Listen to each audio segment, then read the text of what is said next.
जय श्री कृष्ण। आप सभी को निर्जला एकादशी की ढेरों शुभकामनाएं।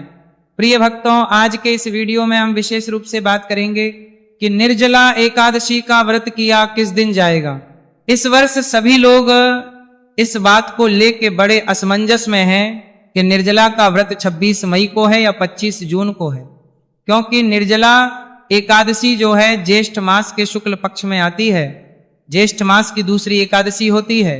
और अगर पुस्तकों में जो एकादशी की कथाएं जहां क्रम की होती है वहां पर 14वीं एकादशी होती है और आने वाली एकादशी 14वीं ही है। तो फिर निर्जला का व्रत करें किस दिन? निर्जला एकादशी है कौन सी? इस बड़े कंफ्यूजन को, इस बड़े असमंजस की स्थिति को हम यहां साफ करेंगे।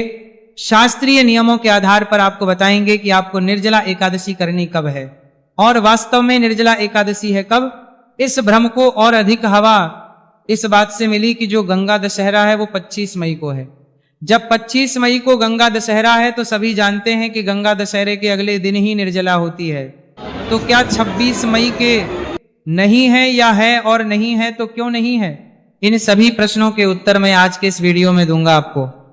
साथ ही आपको बताऊंगा कि निर्जला एकादशी के व्रत में जो सबसे बड़ा प्रश्न है जल का, कि जल कब से छोड़ना है, अर्थात कब, किस समय के बाद जल नहीं पीना।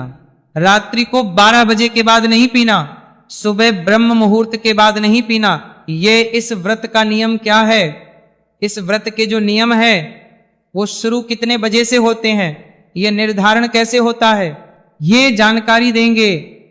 जो प्रभु के भक्त व्रत नहीं कर सकते, क्या उन्हें ये एकादशी नहीं करनी चाहिए क्या? और अगर करनी चाहिए तो कैसे वो कर सकते हैं, कैसे वो पुण्य लाभ ले सकते हैं? और जो इस एकादशी पर दिए जाने वाले दान हैं उनमें सबसे महत्वपूर्ण क्या है, कैसे इस व्रत को करना चाहिए, पारण इसका कब होता है, आहार में इसमें हमें क्या खाना चाहिए, और अन्य नियम इस एकादशी के क्या रहेंगे जो दशमी तिथि से आरंभ हो जाएंगे। इस प्रकार से संपूर्ण विस्तृत जानकारी मैं आपको आने वाली निर्जला एकादशी के विषय में इस वीडियो के माध्यम से प्रदान करूंगा। आपसे निवेदन केवल इतना है कि वीडियो यदि थोड़ा सा भी उपयोगी लगे तो एक बार लाइक अवश्य कीजिएगा और जितना हो सके शेयर कीजिएगा, क्योंकि ये जो प्रश्न है ना ये सबके मन में है, ये कंफ्यूजन सबको है। तो आप उनके मन के इस भ्रम को, संशय को, कंफ्यूजन को दूर करने में सहायता कीजिए। अधिक से अधिक लोगों के पास वीडियो को शेयर कीजिए। चैनल पर नए हैं तो सब्सक्राइब कीजिएगा, क्योंकि ये एक प्रतिष्ठित ज्योतिष संस्थान का चैनल है। आइए प्रिय भक्तों, जानकारी आरंभ करते हैं। निर्जला एकादशी, निर्जला एकादशी जिसका व्रत मुख्य रूप से निर्जल ही किया जाता है, जैसा कि इसके नाम से ही ज्ञात होता है। ये ज्येष्ठ मास के शुक्ल पक्ष की एकादशी कही गई है। इस व्रत की महिमा क्या है? संक्षेप में इसकी महिमा बताऊं तो पुराण बताते हैं कि इस निर्जला एकादशी का एक व्रत कर लेने मात्र से मनुष्य के सभी पातकों का नाश हो जाता है और मनुष्य को पूरी 24 एकादशी करने का पुण्य लाभ होता है। अर्थात इस एकादशी को यदि आपने विधान से करने का पुण्य लाभ होता है, लिया, नियम से कर लिया, तो आपको पूरे वर्ष की जो एकादशी का पुण्य है ना वो एक साथ मिल जाएगा केवल एक व्रत को कर लेने से। तो ये व्रत कैसे करना है, इसके लिए आपको इसको संपूर्ण विधान के साथ करना पड़ेगा।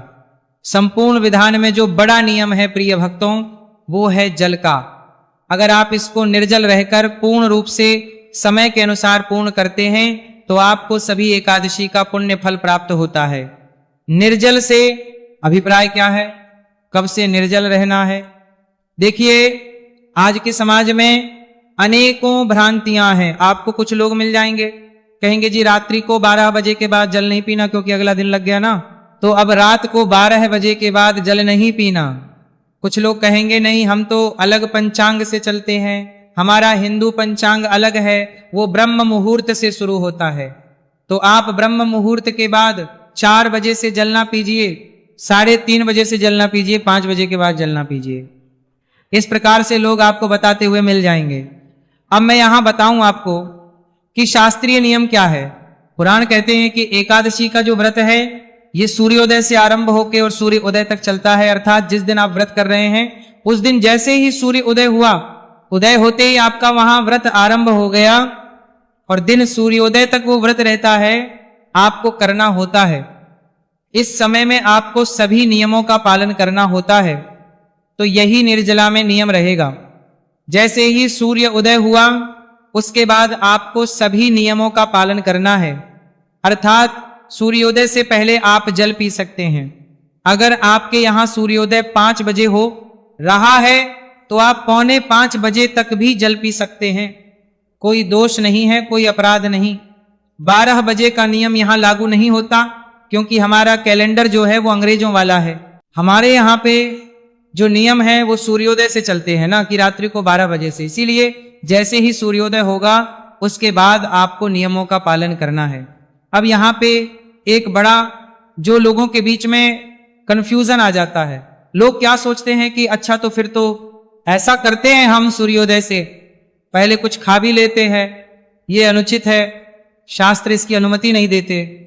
आप अगर उपवास कर रहे हैं तो उपवास को उपवास की तरह कीजिए। क्या आप सामान्य दिनों में सुबह सुबह 4 बजे उठ के खा लेते हैं क्या? नहीं, ना खा रहे हैं, जिससे कि आप इस व्रत को कर पाएं, व्रत में भूख ना लगे। ये तो जल है, ऐसा नहीं करना चाहिए। ऐसे बड़े प्रश्न आते हैं हमारे पास। कुछ लोग क्या करते हैं, सुबह उठ के घी पी लेते हैं। उनको ऐसा लगता है कि इससे ना प्यास लगेगी ना भूख लगेगी। अरे भाई, ये अनुचित है। शास्त्रों में व्रत को एक तप कहा गया है। ये कैसा तप है? जहां आप अपने शरीर को पीड़ा नहीं देना चाहते, कष्ट नहीं देना चाहते। कैसा तप है ये? इसीलिए खाना कुछ नहीं है, केवल जल के लिए ये नियम बताया गया है कि आप जल सुबह पी सकते हैं सूर्योदय से पहले तक। आशा करता हूं ये आपको इसका उत्तर प्राप्त हो गया होगा। ये संपूर्ण जानकारी शास्त्रों में वर्णित है, नियमों में वर्णित है, वहां से मैंने आपको बताई है। दूसरा जो बड़ा प्रश्न आ रहा है वो ये कि अब अधिकतर लोग तो निर्जला व्रत कर नहीं सकते, क्योंकि एक तो गर्मी में आती है ये एकादशी। अब सबको, किसी को ऑफिस जाना है, किसी को अपना रोजगार देखना है, अनेकों काम है। अब अगर निर्जल इस व्रत को ना कर पाए कोई, तो और क्या विधान है? क्या उनको ये एकादशी करनी चाहिए या छूट देनी चाहिए, या अगर आप किसी और विधि से करते हैं तो कोई दोष तो नहीं लगेगा? प्रिय भक्तों, शास्त्र कहते हैं कि आपको एकादशी निश्चित रूप से करनी चाहिए। अगर आप एकादशी का निर्जल व्रत ना कर पाए तो आप जल पीते हुए कीजिए, अपराध नहीं है। केवल उसका जो पुण्य रहेगा ना वो थोड़ा कम रहेगा। निर्जल जब आप करते हैं तो आपको वो पुण्य प्राप्त होता है, जिससे कि आपको सभी एकादशी का पुण्य प्राप्त हो जाता है। ये सर्वाधिक पुण्य देने वाला नियम है। जब आप निर्जल रह के एकादशी का व्रत करते हैं तो आपको 24 एकादशी का पुण्य प्राप्त हो जाता है। अगर आप जल पीते हुए करेंगे तो आपको 24 का तो नहीं होगा, लेकिन एकादशी को करने का पुण्य लाभ अवश्य होगा। तीसरा, आप इसको अन्य एकादशी की तरह भी कर सकते हैं, क्योंकि हो सकता है बहुत से लोग ऐसे भी हो कि नहीं जी, अब हमें कुछ तो खाना ही पड़ेगा, फल खाने पड़ेंगे या दूध पीना पड़ेगा, कुछ ना कुछ आहार देना पड़ेगा। कारण क्या है कि लोगों की बहुत सारी दवाइयां चल रही होती हैं। आज के समय में अनेकों परेशानियां हैं जीवन में। तो ऐसे में लोगों के मन में यही प्रश्न आता है कि बिना खाए तो ऐसी अवस्था में कोई दिक्कत नहीं है, कोई परेशानी नहीं है। आप इसको अन्य एकादशी की तरह फल खाते हुए, दूध लेते हुए कर सकते हैं। बहुत से लोग सिंघाड़े का प्रयोग करते हैं, उसे जो भी सामग्री बनाते हैं उसका भोजन करते हैं, वो भी आप कर सकते हैं। इस विधि से भी आप इसका व्रत कर सकते हैं। हाँ, कुछ चीजों का आपको त्याग रखना है। जैसे नमक आपको नहीं खाना चाहिए एकादशी में। मैं तो कहता हूं किसी भी प्रकार का नमक नहीं खाना चाहिए। कुछ लोग सेंधा नमक के नाम पे, व्रत वाले नमक के नाम पे जो खाते हैं वो भी नहीं खाना चाहिए। नमक नहीं खाना चाहिए, मिर्च नहीं खानी चाहिए। सबसे उत्तम है निर्जल रहते हुए बिना कुछ खाए पिए इस व्रत को किया जाए। दूसरा है कि बिना कुछ खाए पिए पर जल पीते हुए इसको किया जाए। तीसरा है कि फल खाते हुए, जल तो आप पी ही रहे हैं, फल आहार करते हुए, फल या दूध का सेवन करते हुए इस व्रत को किया जाए। उसके बाद चतुर्थ श्रेणी में आता है कि आप पुट्टू, साबक, सिंघाड़े आदि से पूड़ी, पकौड़े जो भी बनाते हैं वो बनाएं और वो सबका सेवन करें। इसमें एक चीज ध्यान देने वाली बात यह है, मैंने पीछे भी शास्त्रों से जानकारी जब दी थी, वर्णन बताया था श्लोक कि एकादशी का जो पुण्य है ना वो उसके कठिनता पर है कि आप कितना कठिन व्रत कर रहे हैं। जितने अधिक कठिन नियमों का पालन करते हुए व्रत करते हैं उतना अधिक पुण्य प्राप्त होता है। आपका पुण्य जो है वो आपके आहार के अनुसार घटता चला जाता है। जो आप सामान्य एकादशी में सब कुछ खाते पीते जो व्रत करते हैं ना, इससे केवल आपको 25% पुण्य ही प्राप्त होता है। फिर लोग कहते हैं जी हम इतने समय से एकादशी कर रहे हैं, देखिए हमारी तो ये इच्छाएं पूरी नहीं हो रही, संकट दूर नहीं हुए। ठीक है, लेकिन आप ये तो देखिए ना कि जो विधान कहा गया है एकादशी का वो क्या है। इसीलिए आप जैसा व्रत करेंगे वैसा आपको पुण्य है, पर यह नहीं है कि आपको पुण्य नहीं मिलेगा। इसीलिए आपको व्रत अवश्य रूप से करना चाहिए। एक बड़ा प्रश्न आप सबकी ओर से हमारे पास ये आया कि पंडित जी हमारी दवाइयां चल रही होती हैं तो क्या हम दवाई ले सकते हैं? देखो, जो लोग निर्जल व्रत कर रहे हैं ना उनके लिए भी बात बताऊंगा, और जो लोग कर रहे हैं जल पीते हुए कर रहे हैं उनके लिए भी शास्त्र और पुराणों में वर्णन है कि औषधीय के लिए कोई भी रुकावट नहीं है, किसी प्रकार का ये अपराध नहीं है। औषधि आपको अवश्य रूप से लेनी चाहिए, औषधि लेने में कोई मनाही नहीं है। आप कहेंगे जी निर्जल व्रत है तो जल से ही औषधि ली जाती है। हाँ, औषधि के लिए आप जल का पान कर सकते हैं, उससे आपका निर्जल व्रत भी खंडित नहीं होता। ये शास्त्र कहते हैं, मैं अपने आप से नहीं बोल रहा हूं, पुराणों में वर्णन है इसका। इसीलिए जो भी हमारे भाई बंधु माताएं बहनें जिनकी दवाइयां चल रही हैं, किसी भी प्रकार की कोई है औषधि का अभिप्राय है जो आपकी जीवन रक्षक प्रणाली के लिए है। ऐसा नहीं कि हमारे सौंदर्य प्रकरण हम खूबसूरती बढ़ाने के लिए किसी और प्रकार का मल्टीविटामिन खा रहे हैं, उन औषधियों के लिए नहीं। ऐसी कोई भी दवाई चल रही है जो किसी बीमारी से संबंधित है, जो आपके जीवन रक्षा प्रणाली से संबंधित है, तो आप उन दवाइयों को ले सकते हैं और जल पीते हुए भी ले सकते हैं, उसमें कोई अपराध नहीं है।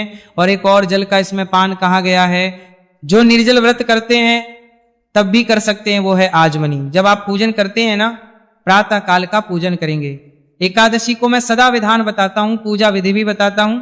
तो जब आप शास्त्रीय विधि से पूजन करते हैं तो आरंभ में अलाजमिनी की जाती है, 3 बार जल पिया जाता है। तो इस जल के पीने में भी कोई दोष नहीं है, ये जलाजमी करने के लिए शास्त्रों में विधान है। निर्जला एकादशी या निर्जल व्रत अगर आप कर रहे हैं उसमें भी ये जलाजमी करनी चाहिए। ऐसा नहीं कि वो जल जाएगा आपके मुंह में तो उससे व्रत खंडित होगा, ये